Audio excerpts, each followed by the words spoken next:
ഇങ്ങോട്ട് കടന്നു വരുന്ന ഒരു മനുഷ്യനില്ലേ, വല്ലാത്തൊരു പ്രണയത്തെ അലിഞ്ഞു പോയൊരു മനുഷ്യനാണ്. ഹായ്.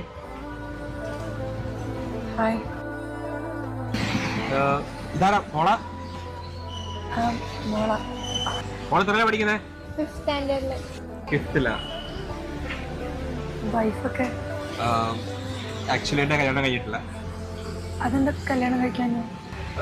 എനിക്ക് പറ്റിയ ഒരാളെ കിട്ടിയില്ല. പിന്നെ പണ്ടൊരു ഇഷ്ടം ഉണ്ടായിരുന്നു. അവളൊരു വർഷം വെയിറ്റ് ചെയ്യാൻ പറ്റുമെന്ന് ചോദിച്ചു. അങ്ങനെ ഒരു 5 വർഷം ഞാൻ അവൾക്ക് വേണ്ടി വെയിറ്റ് ചെയ്തു. പിന്നീട് എപ്പോഴാണ് അറിഞ്ഞത് അവളുടെ കല്യാണം കഴിഞ്ഞു.